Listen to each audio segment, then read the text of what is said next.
2004 December 7-ാം തീയതി ഉച്ചകഴിഞ്ഞ് 2:30 ഇതുപോലുള്ളൊരു ആരാധനാ മധ്യയാണ് ബഹുമാനപ്പെട്ട VP ജോസഫ് അച്ഛന് ദൈവമാതാവ് ഈ അൾത്താരയിൽ പ്രത്യക്ഷയായിക്കൊണ്ട് ദുരന്തമുണ്ടാകാൻ പോകുന്നു, പ്രാർത്ഥിക്കണമെന്ന സന്ദേശം കൈമാറിയത്. അതുകൊണ്ട് തന്നെ ദുരന്ത മുഖത്ത് നിന്ന് പ്രാർത്ഥിക്കുന്ന നമുക്കെല്ലാവർക്കും വേണ്ടിയും പരിശുദ്ധ അമ്മ ഈ ആരാധനയിൽ ഉടനീളം നമുക്ക് വേണ്ടി മധ്യസ്ഥം വഹിക്കുന്നുണ്ട്. അതുതന്നെയാണ് നമ്മുടെ അടിസ്ഥാന യോഗ്യതയും. അതുകൊണ്ട് തന്നെ നമ്മളെ മനസ്സിനെ വിഷമിപ്പിക്കുന്ന പാപങ്ങളും ഭാരങ്ങളുമെല്ലാം ഈ അൾത്താരയിൽ ഹെബ്രായർ തിരുവചനം അനുസരിച്ച് കൊണ്ട് തന്നെ നമുക്ക് ഇറക്കി വയ്ക്കാം. കാരണം അനേകായിരം മക്കളാണ് നമ്മളെക്കാളൊക്കെ ഉപരിയായിട്ടുള്ള വിഷമതകളിലൂടെ കടന്നുപോയിട്ടുള്ള സഹോദരങ്ങൾ ഈ അൾത്താരയിൽ വന്ന് പരിശുദ്ധ അമ്മയുടെ പ്രത്യേക ഇടപെടലിനാൽ വൻ സാക്ഷ്യങ്ങൾ പറഞ്ഞിട്ടുള്ളത്. ആ സാക്ഷ്യഗണത്തോട് ചേർത്തുകൊണ്ട് നമ്മുടെ വ്യക്തിപരമായിട്ടുള്ള ഒത്തിരിയേറെ പ്രാർത്ഥന ആവശ്യങ്ങൾ ഈ ദിവികാരുണ്യ സന്നിധിയിൽ നമുക്ക് ഒരു നിമിഷം സമർപ്പിച്ച് പ്രാർത്ഥിക്കാം. ഒപ്പം തന്നെ ദൈവസ്നേഹമെന്ന പുണ്യം വർദ്ധമാനമാകുവാനുള്ള വലിയ കൃപയ്ക്ക് വേണ്ടി നമുക്ക് പ്രാർത്ഥിക്കാം. ഈശോ തന്നെ പറഞ്ഞിട്ടുണ്ട്, ദൈവ സ്നേഹത്തിലായിരിക്കുന്നവനോടാണ് എൻ്റെ രഹസ്യങ്ങൾ ഞാൻ വെളിപ്പെടുത്തി കൊടുക്കുന്നത്. യോഹന്നാൻ സുവിശേഷം 14-ാം അധ്യായം 21-ാം തിരുവചനത്തിൽ നമ്മളത് വായിക്കുന്നുണ്ട്. എന്നെ സ്നേഹിക്കുന്നവന് ഞാൻ എന്നെ തന്നെ വെളിപ്പെടുത്തുമെന്നാണ് ഈശോയുടെ തനി വചനം. ഈശോയുടെ തനി വെളിപ്പെടുത്തലുകൾക്കായി ഈ ആരാധനാ മണിക്കൂറിൽ നമുക്ക് കാതോർക്കാം. ബഹുമാനപ്പെട്ട VP ജോസഫ് അച്ഛൻ്റെ അധരങ്ങളിലൂടെ വരുന്ന ഓരോ വാക്കുകളും നമ്മളിൽ ആത്മാവിൻ്റെ വലിയ ചലനങ്ങളുണ്ടാകാനുള്ള വലിയ കൃപയ്ക്ക് വേണ്ടി നമുക്ക് പ്രാർത്ഥിക്കാം. ഒപ്പം തന്നെ നമ്മുടെ ഈ ആലയത്തെ കൃപാസനം എന്ന ഈ ദൈവിക പദ്ധതിയെ ഓർത്ത് ഈശോയ്ക്ക് നമുക്ക് നന്ദി പറയാം. കൃപാസനത്തിൻ്റെ ആത്മീയ, സാമൂഹിക, സാംസ്കാരിക, സാഹിത്യ മേഖലകളെ നമുക്ക് പ്രത്യേകമായിട്ട് സമർപ്പിച്ച് പ്രാർത്ഥിക്കാം. എല്ലാ മേഖലകളിലും ഈശോയ്ക്ക് കൊടുക്കുവാൻ ഞങ്ങളെ ഓരോരുത്തരെയും ഏറെ പ്രത്യേകമായിട്ട് ഓരോ ശുശ്രൂഷകരെയും അഭിഷേകം ചെയ്യണമേ എന്ന് നമുക്ക് പ്രത്യേകമായിട്ട് പ്രാർത്ഥിക്കാം. ഒപ്പം തന്നെ ഈ ധ്യാനത്തിൻ്റെ എല്ലാ ഭൗതിക സാഹചര്യങ്ങളെയും നമുക്ക് ഒരു നിമിഷം അൾത്താരയിൽ സമർപ്പിച്ച് പ്രാർത്ഥിക്കാം.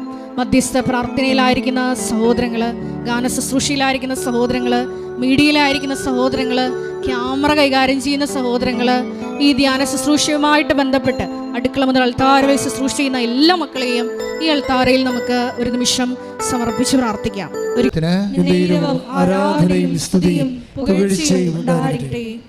എൻ്റെ പ്രിയപ്പെട്ടവരെ, നമ്മൾ പൊതുവെ ചില സഹോദരങ്ങൾ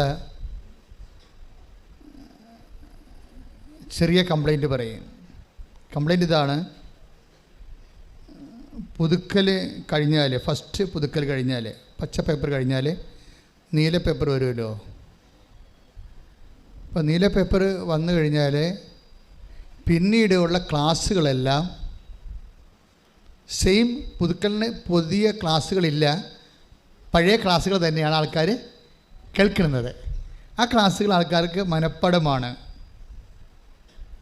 അപ്പോൾ അതുകൊണ്ട് ചില ആൾക്കാർ പുതുക്കൽ വെള്ള പേപ്പർ, അതുപോലെ തന്നെ നീല പേപ്പർ കഴിഞ്ഞിട്ട് വെള്ള പേപ്പർ, സിൽവർ ഗ്രേ വരെ ഉണ്ട്. അങ്ങനെ ഉടമ്പടി ജീവിക്കുന്ന, ഉടമ്പടി ഒരു ജീവിത ശൈലിയായിട്ടും, ഉടമ്പടി ഒരു സ്വഭാവവും, ഉടമ്പടി ഒരു സ്വത്വം ആയിട്ടും, പിന്നെ ഉടമ്പടി ഒരു സ്വഭാവമായിട്ടും, പിന്നെ ഉടമ്പടി ഒരു സമ്പ്രദായമായിട്ടും, ഉടമ്പടി ഒരു സംസ്കാരമായിട്ടും ഒക്കെ ഇങ്ങനെ ആചരിച്ച് ജീവിച്ചു പോകുന്ന ആൾക്കാരുടെ എണ്ണം ഇന്ന് കൂടുതലാണ്. ശരിക്കും ഉടമ്പടി ഒരു സംസ്കാരമാണ്. ഉടമ്പടി ജീവിതമെന്ന് പറയണത് ആത്മീയമായ ഒരു, ഈ കാലത്ത് ഏറ്റവും ശക്തമായ അടിവേരുകളുള്ള, പതറാത്ത, പ്രതിസന്ധികൾ പതറാതെ പ്രാർത്ഥനയിൽ പ്രത്യാശയോടെ പോകുന്ന, സന്തോഷത്തോടെ നൽകുന്ന സാഹചര്യങ്ങൾക്ക്, അത് പ്രതികൂലമോ അനുകൂലമായ സാക്ഷ്യങ്ങൾക്ക്, അനുഭവങ്ങൾക്ക് സാക്ഷ്യമായിട്ട് ജീവിക്കുന്ന വലിയ ആഴമുള്ള ഒരു ആധ്യാത്മികതയുടെ ഉടമയുള്ള ആൾക്കാരാണ് ഉടമ്പടി സംസ്കാരമായിട്ട് പോകുന്നവരെ. അപ്പോഴേ നമ്മൾ ശ്രദ്ധിക്കേണ്ട കാര്യം, ഞങ്ങളുടെ ഒരു പ്രഖ്യാപിത നിലപാട് ഇതാണ്: ഫസ്റ്റ്, സെക്കൻഡ്, തേർഡൊക്കെ പുതുക്കുമ്പോൾ, അല്ലെങ്കിൽ നിങ്ങൾ ഈ നമ്മുടെ അവിടുത്തെ പുതുക്കലിൻ്റെ ക്ലാസ് നിങ്ങൾ അറ്റൻഡ് ചെയ്യും. പിന്നെ നിങ്ങൾ ചെയ്യണമെന്ന് ഞങ്ങൾ ആഗ്രഹിക്കുന്നത് ഉടമ്പടിയിലെ അപ്ഡേഷൻസാണ് നോക്കേണ്ടത്. ഉടമ്പടിയിലെ അപ്ഡേഷൻസ് എന്ന് വെച്ച് കഴിഞ്ഞാൽ ഓരോ ഉടമ്പടിയിലും, ഉടമ്പടി ഇങ്ങനെ ദൈവാനുഭവത്തിന് ഇങ്ങനെ വളർന്നുകൊണ്ടിരിക്കുകയല്ലേ. ഉടമ്പടി ശരിക്കും ഇങ്ങനെ ഓരോ ദിവസവും ജനങ്ങളുടെ പുതിയ പുതിയ ദൈവാനുഭവങ്ങളിലൂടെ ഉടമ്പടി ജീവിതം ഇങ്ങനെ പുതിയ ആധ്യാത്മിക സാധ്യതകൾ നൽകിക്കൊണ്ട് വളരെ ഒരു മുന്നേറ്റം നടത്തിക്കൊണ്ടിരിക്കുകയാണ്. അപ്പോഴെന്താ ചെയ്യേണ്ടത്? ഞങ്ങൾ ഉദ്ദേശിക്കുന്നത്, നിങ്ങൾ ഓൾറെഡി അച്ഛൻ്റെ അപ്ഡേഷൻസ് കേൾക്കുന്നുണ്ടല്ലോ, എല്ലാ ചൊവ്വാഴ്ചയിലുമുള്ള ധ്യാനങ്ങൾ കൂടുന്നുണ്ടല്ലോ. അതാണ് എൻ്റെ അപ്ഡേഷൻസ് എന്ന് പറയണത്. ഇനി ഇപ്പോഴേ പച്ച പേപ്പർ നീലയിലേക്ക് പുതുക്കാൻ നേരത്ത് ഇനിയിപ്പോൾ ക്ലാസ്സില്ല. ക്ലാസ്സിന് പകരം കൗൺസിലേഴ്സ് ഇരുന്ന് നിങ്ങളുടെയൊക്കെ 40 ക്വസ്റ്റ്യൻസ് ചോദിക്കും. ആ 40 ക്വസ്റ്റ്യൻസും ഉടമ്പടി ധ്യാനത്തെ ബേസ് ചെയ്തായിരിക്കും. അപ്പം നിങ്ങൾ ഉടമ്പടി ധ്യാനം പഠിച്ചിരിക്കണം. അതാണ് എൻ്റെ ക്ലാസ് എന്ന് പറയുന്നത്. ഉടമ്പടി ധ്യാനം പഠിച്ചിരിക്കണം. ഓരോ ദിവസവും ഓരോ ടോപ്പിക്കാണ് ധ്യാനം. ഒന്നും പരസ്പരം ചിലപ്പോൾ ഒരു ആവർത്തിക്കപ്പെടത്തില്ല. എല്ലാം പുതിയ സബ്ജക്റ്റുകളാണ്. ഈ ദിവസങ്ങൾ എൻ്റെ മനസ്സിൽ വന്ന ഒരു സംഭവം, അതായത് ഒരു സാക്ഷ്യ വിചാരണ നമ്മൾ ചെയ്യുമ്പോൾ എൻ്റെ മനസ്സിൽ തട്ടിയ ഒരു സാക്ഷ്യം എന്ന് പറയണത്, കുറേ സാക്ഷ്യങ്ങളുണ്ട്. അതിലൊരു ഏറ്റവും നല്ല സാക്ഷ്യങ്ങളിൽ ഒന്ന് കൊച്ചു ത്രേസ്യ വർഗീസ്, അവരുടെ നടുവട്ടം, നമ്മളുടെ എറണാകുളം അങ്കമാലി രൂപതയിലുള്ള നടുവട്ടം ഇടവകയിൽ കൊച്ചു ത്രേസ്യ വർഗീസ്. അവർ ഒരു 65-70 പ്രായമുള്ള അമ്മച്ചിയാണ്. നമ്മൾ 65 വയസ്സുകാർക്ക് സാധാരണഗതിയിൽ ഉടമ്പടി എടുക്കാൻ അനുവദിക്കത്തില്ല. കാര്യം അവർ പ്രേക്ഷിത പ്രവർത്തനം ചെയ്യത്തില്ല എന്നുള്ള ഞങ്ങളുടെ ഒരു ധാരണയോ തെറ്റിദ്ധാരണയോ ആണ്. പക്ഷേ ചില 65 വയസ്സുകാരൊക്കെ ഇടിവെട്ട് പ്രവർത്തനമുള്ളവർ. അപ്പോൾ ഞങ്ങൾക്ക് അവരെ കാണുമ്പോൾ അറിയാം. അപ്പോൾ നമുക്കറിയാം അവർ ചെയ്യും എന്നറിയാം. എങ്കിൽ ഞങ്ങൾക്ക് കോൺഫിഡൻസ് ഉണ്ടെങ്കിൽ തീർച്ചയായിട്ടും ഉടമ്പടി ചെയ്തോളാൻ പറയും. ചില കാണുമ്പോൾ തന്നെ അറിയാം അവരിത് നടക്കത്തില്ല. ചുമ്മാ പേരക്കിടാങ്ങൾക്ക് വേണ്ടി പേരക്കിടാങ്ങളോ അല്ലെങ്കിൽ മക്കളോ ഇവരെ ഉന്തിത്തള്ളി വിട്ടിരിക്കുകയാണ്. മക്കൾക്കും പേരക്കിടാങ്ങൾക്കും വന്ന് ഉടമ്പടി എടുക്കാൻ കഴിയുകയില്ല. കാര്യം കൈപൊള്ളുന്ന പരിപാടിയാണല്ലോ. അതുകൊണ്ട് ഇവരെ കരുവാക്കി ഇവരെ ഉന്തിത്തള്ളി വിട്ടിരിക്കുകയാണ്. അങ്ങനെയുള്ള വേട്ടമൃഗങ്ങളെ കാണുമ്പോഴും ഞങ്ങൾക്കറിയാം ഇത് വേറെ ആൾക്കാരുടെ ഇരകളാണ്, ഇവരെ ഉടമ്പടിയുമായിട്ട് യാതൊരു ബന്ധവുമില്ല, ആർക്കോ വേണ്ടി ഒപ്പിക്കാൻ വേണ്ടി വന്നിരിക്കുക. അപ്പോൾ ഞങ്ങൾ റിജക്റ്റ് ചെയ്ത് കളയും. അതിലൊക്കെ അധികാരം കൗൺസിലേഴ്സിനും അവിടെ ഓഫീസിലിരിക്കുന്ന ആൾക്കാർക്ക് കൊടുത്തിരിക്കുകയാണ്. ഞാനത് ഇടപെടത്തിലേക്ക് ആൾക്കാരെ കാണുമ്പോൾ തന്നെ അവർക്ക് അറിയാം. കാര്യം ഉടമ്പടി എന്ന് പറയുന്നത് സത്യസന്ധതയുടെ ഒരു പ്രാർത്ഥനയാണ്. സത്യസന്ധത ഇവിടെ ഇല്ലെന്നുണ്ടെങ്കിൽ വെളുക്കാൻ തേക്കണത് പാണ്ടാകും. അത് ഉറപ്പായിട്ടും ആകും, ഒരു സംശയമില്ലാത്ത കാര്യമാണ്. എന്തുകൊണ്ടാണ് എൻ്റെ മനസ്സിനെ ഇങ്ങനെ ഒരു സാക്ഷ്യം, ഇപ്പോൾ കൊച്ചു ത്രേസ്യ വർഗീസിൻ്റെ സാക്ഷ്യം എന്താണ് എൻ്റെ മനസ്സിനെ കുലുക്കിയെന്ന് വെച്ച് കഴിഞ്ഞാൽ, ഇവർ ഭയങ്കര റിമോട്ട് കൺട്രോൾ ഇരുന്നുകൊണ്ട്, അതായത് ഇറ്റലിയിൽ നിന്ന് ചെക്കോസ്ലോവാക്യയ്ക്ക് പോകേണ്ട ഒരു മകളെ, അവൾക്ക് അവിടെ അനുഭവിക്കുന്ന പ്രശ്നങ്ങളെ ഇവിടെ ഇരുന്നുകൊണ്ട് റിമോട്ടിൽ കൺട്രോൾ ചെയ്യണ കാണാം. ഈ പ്രെയർ നമ്മൾ ദൈവവുമായിട്ട് നല്ല ബന്ധമായി കഴിഞ്ഞാൽ പിന്നെ ഉടമ്പടി അതിൻ്റെ സാക്ഷാൽ വിശ്വരൂപം കാണിക്കും. നിങ്ങൾ പറയുന്ന പല സാക്ഷ്യങ്ങളും ഉടമ്പടിയിൽ 50% താഴെ ആൾക്കാർ ജനറലായിട്ട് പറയുന്ന സാക്ഷ്യങ്ങളാണ്. അതിന് മുകളിൽ ഒത്തിരിയേറെ ദൈവാനുഭവങ്ങളുണ്ട്. ഇപ്പോൾ കുറച്ച് ഇവിടെ മകളുടെ പ്രശ്നം വെച്ച് കഴിഞ്ഞാൽ, അവളുടെ മകൾക്ക് IELTS കാലത്ത് പ്രശ്നം ഉണ്ടായിരുന്നു, പരീക്ഷക്കാലത്ത് പ്രശ്നം ഉണ്ടായിരുന്നു, ഓഫർ ലെറ്റർ വന്ന കാലത്ത് പ്രശ്നം ഉണ്ടായിരുന്നു, ഇൻ്റർവ്യൂവിൻ്റെ കാലത്ത് പ്രശ്നം ഉണ്ടായിരുന്നു, ജോലിയുടെ അസൈൻമെൻറ്റ് കാലത്ത് പ്രശ്നം ഉണ്ടായിരുന്നു. ഇങ്ങനെ മൊത്തം പ്രശ്നമാണ്. ഇപ്പോൾ ഈ പ്രശ്നങ്ങളെല്ലാം പ്രാർത്ഥിച്ച് ഈ അമ്മയും മകളും കൂടി പ്രാർത്ഥിച്ച് തരണം ചെയ്ത് അവസാനം രാജ്യം വിട്ടു പോയി ഇറ്റലിയിലായി. ഇറ്റലിയിൽ നിന്ന് ഇവർക്ക് ഇനി ചെക്കോസ്ലോവാക്യയിലേക്ക് പോകണം. പക്ഷേ ചെക്കോസ്ലോവാക്യയിലേക്ക് ഫ്ലൈറ്റ് ഇല്ല, കോവിഡാണ്. അതാണ് പ്രശ്നം. രാവിലെ 10:30 അവർ ചെന്ന് വിമാനത്താവളത്തിൽ നിൽക്കുന്നതാണ്. അപ്പോൾ അവിടെ ചെന്നപ്പോൾ അവർ പറഞ്ഞു ഫ്ലൈറ്റ് ക്യാൻസൽഡ് ആണെന്ന് പറഞ്ഞു. ചെക്കിലേക്കുള്ള ഫ്ലൈറ്റ് ക്യാൻസൽഡ് ആണ്, ഫ്ലൈറ്റ് ഇല്ലയെന്ന് പറഞ്ഞു. അപ്പോൾ ഉടനെ മകൾ കാറിക്കൂവി അമ്മയെ വിളിച്ചു, അമ്മ ഞാൻ എന്ത് ചെയ്യും, തിരിച്ചു പോകാൻ പറ്റത്തില്ല, ഞാൻ വെക്കേറ്റ് ചെയ്ത് പോകുന്നതാണ്, ഇനി എന്ത് ചെയ്യുമെന്ന് അറിയാൻ പറ്റില്ല, ഫ്ലൈറ്റ് ഇവിടെ ഇല്ല, ഞാൻ വിമാനത്താവളത്തിൽ ഒറ്റക്കാണ്, ഇവിടെ ആരുമില്ല, കോവിഡാണ്, ഇവിടെ എല്ലാം കോവിഡായത് കാരണം നമുക്കറിയാം. കോവിഡ് കാലത്ത് വെച്ചാൽ മരുഭൂമി പോലെ വിമാനത്താവളം കിടക്കണം, ഒരു മനുഷ്യനുണ്ടാകത്തില്ല, ആരോട് സംസാരിക്കത്ത പോലും ഇല്ല, പേടിയാണ്. അപ്പം അതുകൊണ്ട് സംസാരമില്ല, വളരെ യെസ് ഓർ നോ സംസാരമേ ഉള്ളൂ. അവർ പറഞ്ഞ് ഫ്ലൈറ്റ് ക്യാൻസൽഡ് ആണെന്ന് പറഞ്ഞു, അത്രേ ഉള്ളൂ. അപ്പോൾ എന്നിട്ട് ഇവർ ഇറ്റലിയിൽ നിന്നുകൊണ്ട് ഈ മകൾ അമ്മയോട് ഇങ്ങനെ സംസാരിക്കും, ഇനി ഞാൻ എന്ത് ചെയ്യുമെന്ന് ചോദിക്കും. അപ്പോഴമ്മ പറയും, എടി ഫ്ലൈറ്റ് ഉണ്ട്, നിനക്ക് വേണ്ടി കർത്താവ് ഫ്ലൈറ്റ് ചാർട്ട് ചെയ്യും, നീ വെയിറ്റ് ചെയ്യ്, 4 മണി വരെ വെയിറ്റ് ചെയ്യാൻ പറയും. അതെന്ത് ഉദ്ദേശത്തിലാണ് ചെടുത്തി പറയണത്? ഫ്ലൈറ്റ് ഉണ്ട്, നിനക്ക് വേണ്ടി അമ്മ ഫ്ലൈറ്റ് ചാർട്ട് ചെയ്യും, അത് 4 മണി വരെ വെയിറ്റ് ചെയ്യാൻ പറയും. ഇവർ പറഞ്ഞ കറക്റ്റ് 4 മണി വരുമ്പോൾ ഒരു ഫ്ലൈറ്റ് ചാർട്ടാവും, ചെക്കിലേക്ക് ഒരു ഫ്ലൈറ്റ് ചാർട്ടാവും. ചാർട്ടായിട്ട് ഇവർ കയറിയിരിക്കും സന്തോഷത്തോടെ. ആ ഫ്ലൈറ്റിൽ എത്ര പേരുണ്ട്? 3 പേര്. ആളില്ല. ആ 3 പേരല്ല 30 പേരായാലും ഫ്ലൈറ്റ് ക്യാൻസൽ ചെയ്യണതാണ്. കാര്യം മുതലാകത്തില്ല. ഈ ചെക്കിലേക്ക് 3 പേരെയും വെച്ചുകൊണ്ട് അതിലൊന്ന് ഇവളാണ്, ബാക്കി 2 പേര് എയർ ഹോസ്റ്റസോ വേറെ ആരാണ്ടാണ്. ഈ ഒരാളെയും വെച്ചുകൊണ്ട് ചെക്കോസ്ലോവേക്കിയയിലേക്ക് ഫ്ലൈറ്റ് പോകും. ആരാണ് വിടണത്? ഈ കേരളത്തിൽ ഇരുന്നുകൊണ്ട് ഈ പാവപ്പെട്ട അമ്മ വിടണതാണ്. ഇതാണ് ബലമെന്ന് പറയേണ്ടത്. ഇതിനെ പറഞ്ഞ് വെളിപാടെന്ന് പറയും. അമ്മ ഇനി എന്ത് ചെയ്യുമെന്ന് ചോദിക്കുമ്പോൾ, മകളിനി എന്ത് ചെയ്യുമെന്ന് ചോദിക്കുമ്പോൾ അമ്മ പറയും, നീ വെയിറ്റ് ചെയ്യുക, പരിശുദ്ധ അമ്മ നിനക്ക് വേണ്ടി ഫ്ലൈറ്റ് ചാർട്ട് ചെയ്യും, അത് 4 മണി വരെ വെയിറ്റ് ചെയ്യാൻ പറയും. ഇതെന്തോ ഒരു കൺട്രോളിംഗ് ആണെന്ന് ചോദിക്കുക. കൺട്രോൾ ഓഫീസാണ് ശരിക്കും പറഞ്ഞാൽ. അപ്പം നമ്മൾ ബൈബിളിൽ പറഞ്ഞിരിക്കണതൊക്കെ ഇന്ന് സാധാരണ മനുഷ്യന് അനുഭവിക്കുകയും ഇതെങ്ങനെയാണ് വെളിപാട് അവർക്ക് കിട്ടണത്? ഇത് വെളിപാടാണല്ലോ. ഇത് 4 മണിക്ക് ഫ്ലൈറ്റ് ചാർട്ട് ചെയ്യാൻ പോണതും അതൊരു നോൺസെൻസ് ഫ്ലൈറ്റാണ്. ഒരാളെയും കൊണ്ട് ചെക്കോസ്ലോവേക്കിയയിലേക്ക് പോകുന്ന ഫ്ലൈറ്റ് ഇവർക്ക് വേണ്ടി മാത്രം ചാർട്ട് ചെയ്യുകയാണ്. ദൈവം ഒറ്റ കൈ ചെയ്യും. ദൈവത്തെ സ്നേഹിക്കുന്നവർക്ക് ദൈവം കാര്യങ്ങൾ നടക്കാൻ പോകുന്ന കാര്യങ്ങൾ പറഞ്ഞു കൊടുക്കുകയും ചെയ്യും, വെളിപാട് നൽകുകയും ചെയ്യും. ഈ വെളിപാട് വരെ എത്താനുള്ള സാധ്യത ഈ ഉടമ്പടിയിലുണ്ട്. അത് അച്ഛന്മാർക്കും ബ്രദേഴ്സിനും അതുപോലെ സിസ്റ്റേഴ്സിനും ശുശ്രൂഷകർക്കല്ല. ബൈബിളിൻ്റെ പോളിസി എന്താണ്? അന്നാളുകളിൽ എൻ്റെ ആത്മാവിനെ ഞാൻ എല്ലാവർക്കും നൽകും.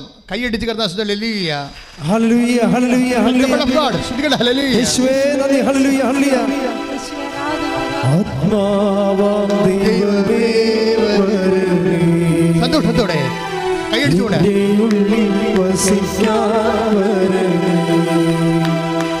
ആത്മാവാം ദൈവമേ വരണേ,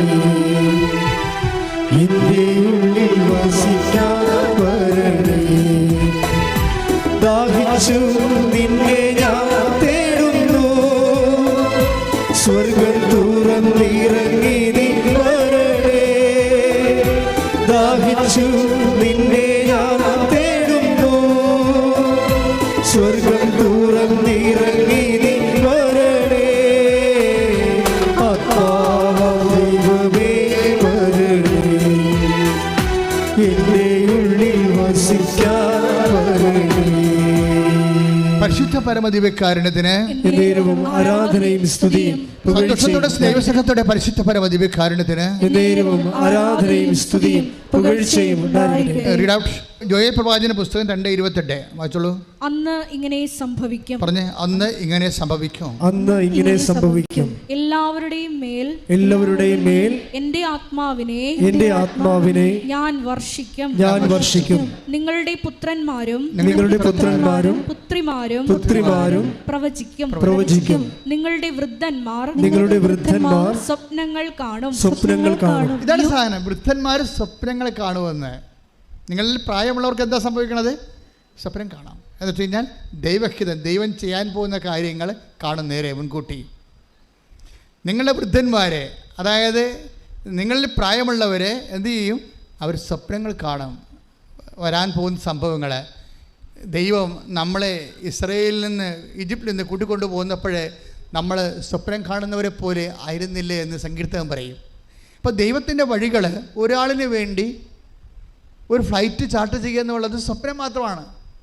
പക്ഷെ ആ സ്വപ്നം ഉടമ്പടിയിൽ സംഭവിക്കണം. നിങ്ങൾക്കൊരു സ്വപ്നം കണ്ടാൽ അത് അയാഥാർത്ഥ്യങ്ങളെയാണ് നമ്മൾ സ്വപ്നങ്ങളെന്ന് പറയുന്നത്. പക്ഷേ ഉടമ്പടിയിൽ അങ്ങനെയല്ല. ഉടമ്പടി യഥാർത്ഥ സംഭവങ്ങളെയും ദൈവമനസ്സിനെയും വെളിപാടുകളെയും ആത്മനിറവിനെയും വിളിക്കുന്ന പേരാണ് ദൈവിക സ്വപ്നം. കൈയടിച്ച് ശ്രുതികട്ടെ. ഹല്ലേലൂയ ഹല്ലേലൂയ ഹല്ലേലൂയ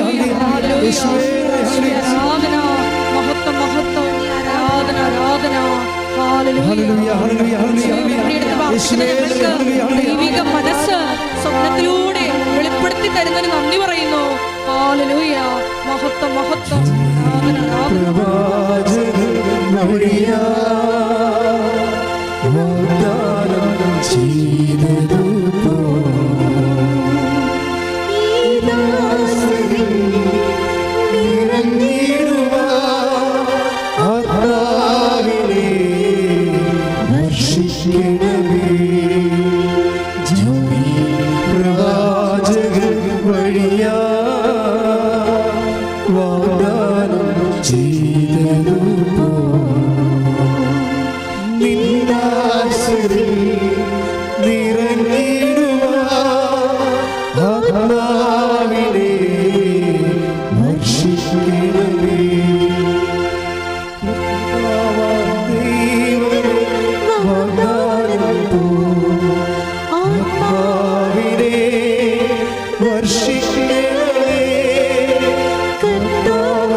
പരമദിവ്യകാരുണ്യത്തിന് എന്നേരവും ആരാധനയും സ്തുതിയും പുകഴ്ചയും ഉണ്ടായിരിക്കട്ടെ. പരിശുദ്ധ പരമദിവ്യകാരുണ്യത്തിന് എന്നേരവും ആരാധനയും സ്തുതിയും പുകഴ്ചയും ഉണ്ടായിരിക്കട്ടെ.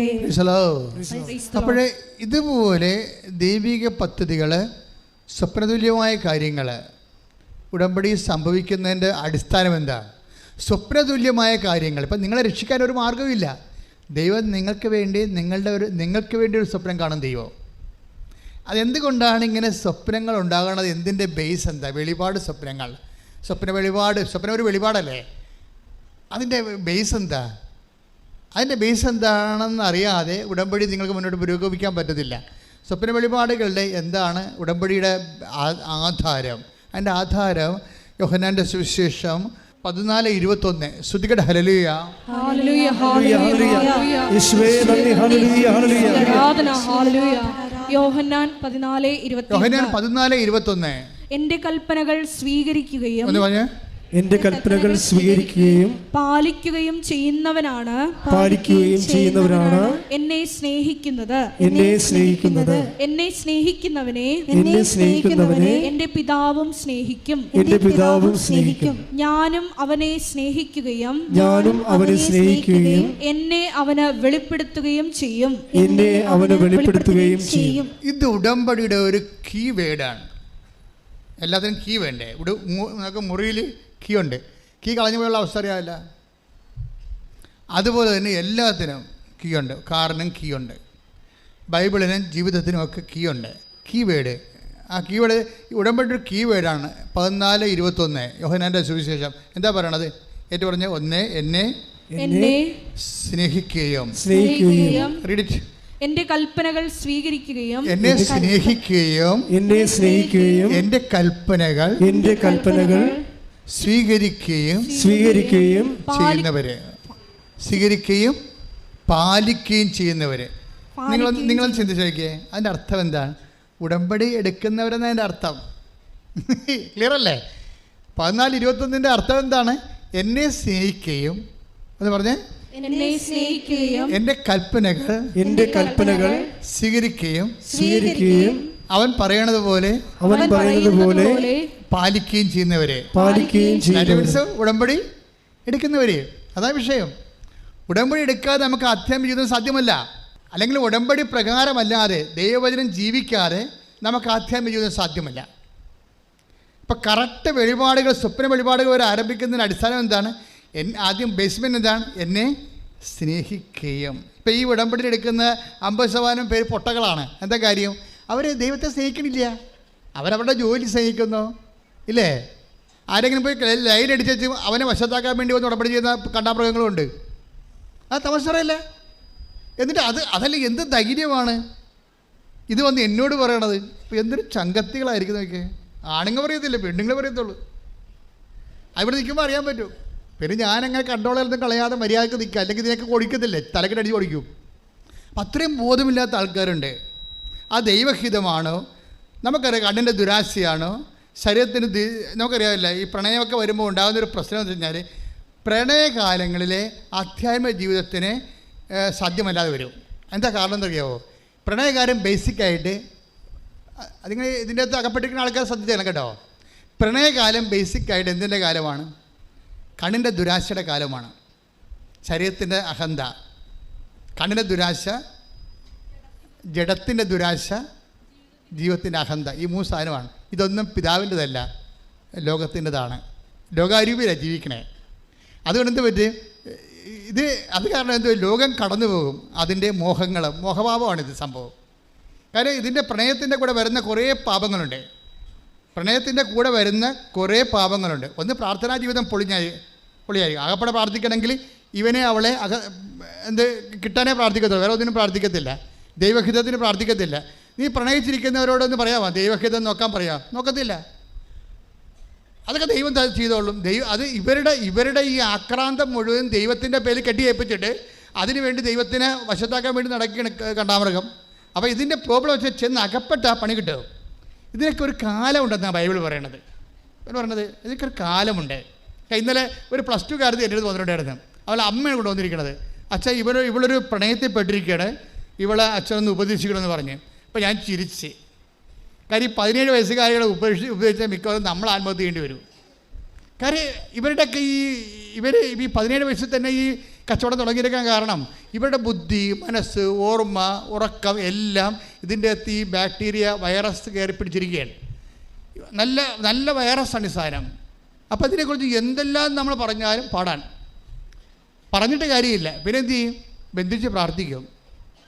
അപ്പോൾ ദൈവത്തിന് ഇവളോട് വല്ല താല്പര്യം ഉണ്ടെന്നുണ്ടെങ്കിൽ, അല്ലെങ്കിൽ അവനോടൊരു താല്പര്യം ഉണ്ടെന്നുണ്ടെങ്കിൽ, ഇതിൻ്റെ അകത്ത് കുഴപ്പങ്ങളുണ്ടെങ്കിൽ, ചിലതിന് കുഴപ്പം ഉണ്ടാകത്തില്ല, കുഴപ്പങ്ങളുണ്ട്.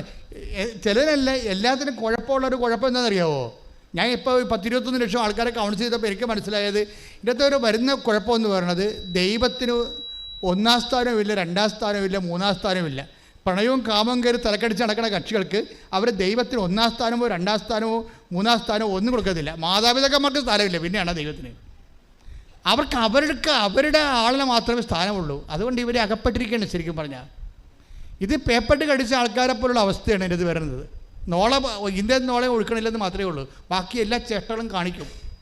ഇതിനെതിരെ ഒന്ന് സംസാരിച്ച് നോക്കി, അവർ വയലൻ്റായിട്ട് കടിക്കാൻ വരും പറഞ്ഞേ. അപ്പോൾ ഇങ്ങനെ വല്ലാത്തൊരു അവസ്ഥ കിടക്കുന്നതാണ്. ഇതിനെ ബന്ധിച്ച് പ്രാർത്ഥിക്കാൻ പറ്റും. കാര്യത്താൽ ഇത് ഇവൾക്ക് ദോഷമാണെങ്കിൽ ദൈവം അതിർത്ത് മാറ്റും. പക്ഷേ പ്രൊവൈഡഡ് ദാറ്റ് ദൈവത്തിന് അവളോട് താല്പര്യം ഉണ്ടാകണം. അതാണ് പ്രശ്നം. അല്ലെന്നുണ്ടെങ്കിൽ ആ സാധനം അതിനാ പോകും. നിങ്ങൾക്ക് ചിലപ്പോൾ നാളെ പിള്ളേർ ജനിക്കും. ഇപ്പോൾ അവർക്ക് പിള്ളേർ ജനിക്കുമായിരിക്കും, ഒരുമിച്ച് ജീവിക്കുമായിരിക്കും. ഒരുമിച്ച് ജീവിക്കുന്നത് എന്തുമാത്രം പക്ഷികളുണ്ട്, മൃഗങ്ങളുണ്ട്, എല്ലാത്തിനും പിള്ളേരുണ്ടല്ല. അതൊന്നും ദൈവാനുഗ്രഹമല്ല. നിങ്ങൾ ചിന്തിക്കണം, നിങ്ങൾ ആത്മാവിനെ നഷ്ടപ്പെടുത്തുമോ എന്നാണ് പ്രശ്നം. നിങ്ങൾക്ക് പിള്ളേരുണ്ടാകുമോ, ജോലി കിട്ടുമോ, ജോലി കിട്ടത്തില്ല, അതൊന്നുമല്ല. ഇതൊന്നും ദൈവം മൈൻഡ് ചെയ്യാത്ത വിഷയമാണ്. അതൊക്കെ എല്ലാവരും കിട്ടും. ദൈവത്തെ വിശ്വസിച്ചില്ലെങ്കിലും അതൊക്കെ കിട്ടും. അതിൻ്റെ കേമത്വമൊന്നും, അത് നിങ്ങളുടെ പ്രാർത്ഥനയുടെ കേമത്വമാണ്. ദൈവം എന്നെ ശപിച്ചില്ലല്ലോ, എനിക്ക് പിള്ളേരുണ്ടായല്ലോ, ദൈവം എന്നെ ശപിച്ചില്ലല്ലോ, എൻ്റെ ഭർത്താവ് ഇപ്പോഴും ജീവിച്ചിരിപ്പുണ്ടല്ലോ, അറേഞ്ച് മാരേജ് ഭർത്താവ് വണ്ടി ഇടിച്ച് മരിച്ചല്ലോ, എൻ്റെ ഭർത്താവിന് വണ്ടി ഇടിച്ച് മരിച്ചില്ലല്ലോ, കിട്ടിയ കൂടെ ഉണ്ടല്ലോ. ഇതൊന്നും നിങ്ങൾ പറയുന്ന ന്യായമല്ല. എന്താ കാരണം എന്ന് വെച്ച് കഴിഞ്ഞാൽ ഇതൊക്കെ സ്വാഭാവികമായി ഈ ലോകത്ത് ജീവിക്കുമ്പോൾ കിട്ടുന്നതാണ്. പക്ഷേ പ്രോബ്ലം എന്ന് വെച്ച് കഴിഞ്ഞാൽ നിങ്ങളുടെ ഇതിനെ ലോകം എന്നാണ് വിളിക്കണത്. ഈ ലോകം മുഴുവൻ നേടിയാലും അതാ പ്രശ്നം. കർത്താവ് എന്താ പറഞ്ഞത്? ലോകം നേടത്തില്ലെന്നും കർത്താവ് പറഞ്ഞില്ല. ചില ഒരുത്തൻ രാവിലെ ഉള്ളത്തിൽ ഒരുത്തിയെ പ്രേമിക്കും, ഉച്ചയ്ക്ക് വേറെ ഒരുത്തിനെ പ്രേമിക്കും, വൈകുന്നേരത്തിന് വേറെ ഒരുത്തിനെ പ്രേമിക്കും. ഇങ്ങനെ ജീവിതകാലം മുഴുവൻ ഈ കലാപരിപാടിയായിട്ട് 3-4 കല്യാണം കഴിച്ച ആൾക്കാരെ എനിക്കറിയാം. 3-4 കല്യാണം കഴിച്ച ആൾക്കാരറിയാം. അവരുടെ കല്യാണം ഒരു ബിസിനസ് പോലെ അവർ ചെയ്തുകൊണ്ടിരിക്കുകയാണ്. അവരെ ഒന്നും നമുക്ക് അവരെ തിരുത്താനൊന്നും പറ്റത്തില്ല. അതിൻ്റെ അകത്ത് പെട്ടിരിക്കുകയാണ് സംഭവം. 4th സ്റ്റേജ് 5th സ്റ്റേജൊക്കെ ആയിട്ടുള്ള ആൾക്കാരാണ്. അപ്പോൾ അവർ പറയണമെന്ന് നടക്കാനുണ്ട്. അവർ ജീവിക്കുന്നുണ്ട്, ഭക്ഷണം കഴിക്കുന്നുണ്ട്, ജോലി കിട്ടുന്നുണ്ട്, പെൻഷൻ കിട്ടുന്നുണ്ട്, വസ്തു വിൽക്കണില്ലേ, വീട് വെക്കണില്ലേ, എല്ലാ പരിപാടിയും ചെയ്യും. ലോകം മുഴുവൻ നേടുകയെന്ന് കർത്താവ് പറഞ്ഞിട്ടില്ല. കർത്താവ് ഒരു ചോദ്യം ചോദിച്ചു. എന്താ ചോദിച്ചത്? ഈ പറഞ്ഞ ലോകം മുഴുവൻ നേടിയാലും മത്തായി 16:26 ഒരുവൻ ലോകം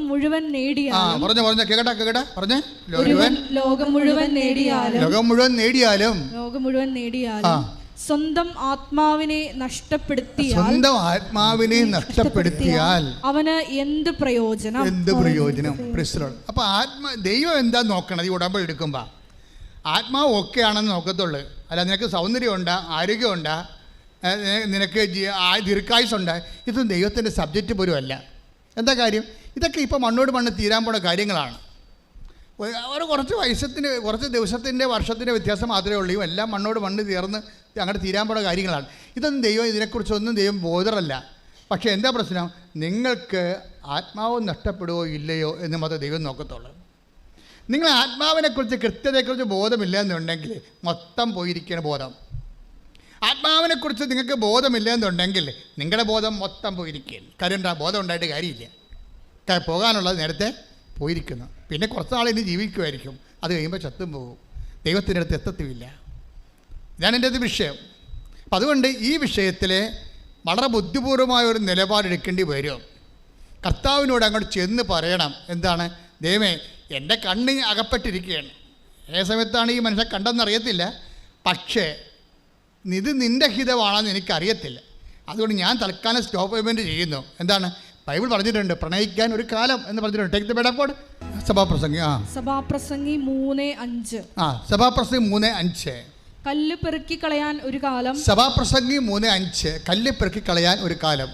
ആദ്യമായി ഈ അൾത്താരയിൽ വന്നു നിന്ന് ഈശോയ്ക്കും അമ്മയുടെയും ഈ അൾത്താരയിൽ വന്നു നിന്ന് ഈ സാക്ഷ്യം പറയാൻ എന്നെ അനുഗ്രഹിച്ചതിന് ഞാൻ അമ്മയ്ക്കും ഈശോയ്ക്കും നന്ദി പറയുകയാണ്. എൻ്റെ പേര് സിബി എന്നാണ്. എൻ്റെ വീട് പാലായിലാണ്. ഇതെൻ്റെ ഭാര്യ ലിസി. ഞങ്ങൾ 2018 ഈ ദേവാലയത്തിൽ വന്നതാണ്. അന്ന് പഴയ പള്ളിയായിരുന്നു. ഇവിടെ വന്ന് നിന്ന് പ്രാർത്ഥിച്ചിട്ടൊക്കെ പോയി.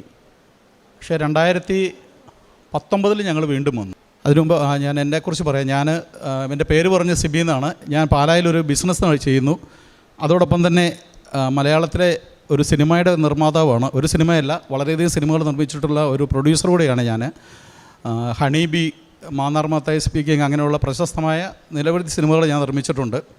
ഞാൻ 2019 എൻ്റെ ബിസിനസ്സിൽ ഒരു ചെറിയ മാന്ദ്യം വന്നപ്പോൾ, സിനിമയുടെ പാർട്ട്നേഴ്സുമായിട്ട് ചെറിയ തർക്കങ്ങളുണ്ടായപ്പോൾ, ഞാൻ 2019 ഭാര്യ പറഞ്ഞ് നമുക്ക് പോയി ഒരു ഉടമ്പടി എടുക്കാമെന്ന് പറഞ്ഞ് ഞങ്ങളിവിടെ വന്നു.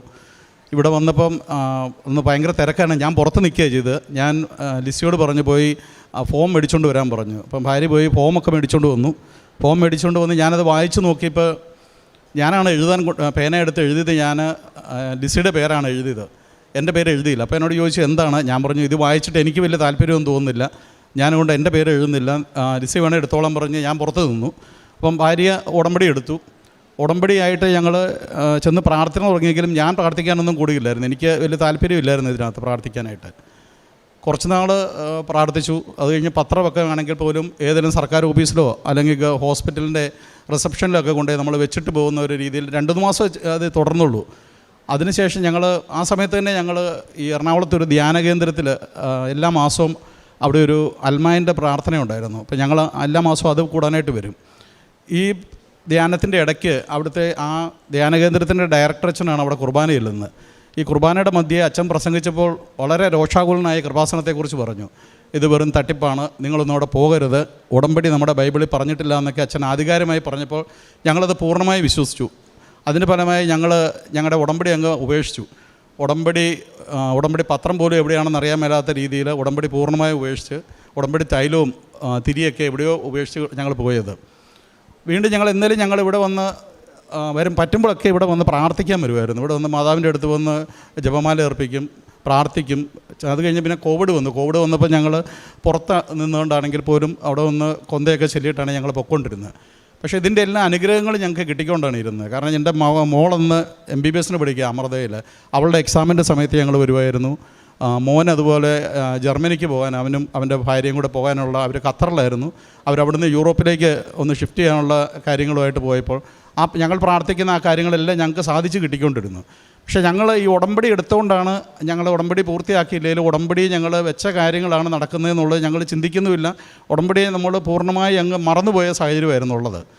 അങ്ങനെ ഞങ്ങളുടെ ജീവിതം മുമ്പോട്ട് പോയിക്കൊണ്ടിരിക്കുന്ന അവസരത്തിൽ 2023 എൻ്റെ ഒരു ബന്ധു വീട്ടിൽ വന്ന് അവരുടെ മോളുടെ കല്യാണം വിളിക്കാൻ വന്നതാണ്. കല്യാണം വിളിക്കാൻ വന്നപ്പോൾ ഞങ്ങളോട് പറഞ്ഞു, അതായത് അവരുടെ മോൾക്ക് ഒത്തിരി കാലമായിട്ട് കല്യാണം ആലോചിക്കുന്നുണ്ട്. പക്ഷേ കൃപാസനത്തിൽ വന്ന് 3 ഞായറാഴ്ച അച്ഛൻ്റെ ആരാധനയിൽ പങ്കെടുത്തു, അതിനുശേഷമാണ് ഈ കല്യാണം നടക്കുന്നതെന്ന് പറഞ്ഞു. അപ്പോൾ ഞങ്ങൾ ഈ കൃപാസനത്തിൽ വരുന്നുണ്ടെങ്കിലും ഈ ആരാധന ഒന്നും ഞങ്ങൾ കൂടാറില്ലായിരുന്നു. കാരണം 2019 ഞാൻ നമ്മുടെ യൂട്യൂബിൽ സബ്സ്ക്രൈബ് ചെയ്തതാണ്. പക്ഷേ ഞാനൊരു സാക്ഷ്യം പോലും കേട്ടിട്ടില്ല, ആരാധനയും കൂടിയിട്ടില്ല. അപ്പോൾ ഞാൻ വൈഫിനോട് പറഞ്ഞു നമുക്കെന്നാൽ കൃപാസനത്തിലൊന്ന് പോകാം. വീട്ടിൽ നിന്ന് ഇറങ്ങുമ്പോൾ ഞാൻ പറഞ്ഞു അവിടെ ചെന്നിട്ട് ഉടമ്പടി എടുക്കാൻ പറയരുത്, ഒരിക്കലും ഉടമ്പടി നമുക്ക് വേണ്ടെന്ന് പറഞ്ഞ് ഞങ്ങളിവിടെ വന്ന് ഞായറാഴ്ച വന്ന് അച്ഛൻ്റെ കുർബാനയും കൂടി ആരാധനയും കൂടി തിരിച്ച് വീട്ടിൽ ചെന്ന് ഞായറാഴ്ചയാണ്. തിങ്കളാഴ്ച രാവിലെ എൻ്റെ മകൻ്റെ ഭാര്യ ജർമ്മനിയിലാണ്. അവൾ അവിടെ PG കഴിഞ്ഞ് നിൽക്കുകയായിരുന്നു. അവൾക്ക് പിറ്റേ ദിവസം രാവിലെ അവൾക്ക് മെയിൽ വന്നു, അവിടുത്തെ BMW എന്ന് പറഞ്ഞ കമ്പനിയിൽ അവൾക്ക് ഇൻറ്റേൺഷിപ്പ് ശരിയായി എന്ന് പറഞ്ഞ്. അപ്പോൾ ഞാൻ പറഞ്ഞു എന്തോ ഉണ്ട് കേട്ടോ അവിടെ നമുക്ക് വീണ്ടും പോകാമെന്ന് പറഞ്ഞാൽ അടുത്ത ഞായറാഴ്ച ഞങ്ങളിവിടെ വന്നു. വരുമ്പോൾ ഞാൻ പറഞ്ഞു ഇത് 2ാമത്തെ പ്രാവശ്യമാണെങ്കിൽ നമ്മൾ ഉടമ്പടി എടുക്കരുത്, അച്ഛനെ കാണുന്ന കാര്യവും മിണ്ടരുത്, അതൊന്നും നമുക്ക് പറഞ്ഞിട്ടുള്ള കാര്യമല്ല എന്നുള്ള രീതിയിൽ തന്നെയാണ് ഞാനിവിടെ വന്നത്. 2ാമത്തെ ഞായറാഴ്ച ഞാനിവിടെ വന്ന് ആരാധന കൂടി ഞങ്ങൾ രണ്ടുപേരോട് തിരിച്ചു പോയി. വീട്ടിൽ ചെന്നു. തിങ്കളായി, ചൊവ്വാഴ്ചയായി. എനിക്ക് രാവിലെ ഏറ്റപ്പോൾ എൻ്റെ ചങ്കിനകത്ത് ഭയങ്കര വിഷമമാണ്. എൻ്റെ ഇവിടെ എന്തോ ശ്വാസം മുട്ടുന്ന പോലെ. ഞാൻ പറഞ്ഞു ഓർത്തു ഇനിയും വല്ല അറ്റാക്ക് ഉണ്ടാകാൻ പോവുകയാണ്. അതുപോലൊരു വിഷമം ചങ്കിനകത്തിരുന്ന്. വീണ്ടും ഞാൻ കുറച്ച് നേരം അങ്ങനെ ഇരുന്ന് കഴിഞ്ഞപ്പം എൻ്റെ മനസ്സിൽ നിന്ന് ആരോ പറയുകയാണ് നീ പോയി ഉടമ്പടി എടുക്കുമെന്നും പറഞ്ഞ് എന്നെ പുഷ് ചെയ്തുകൊണ്ടിരിക്കുക.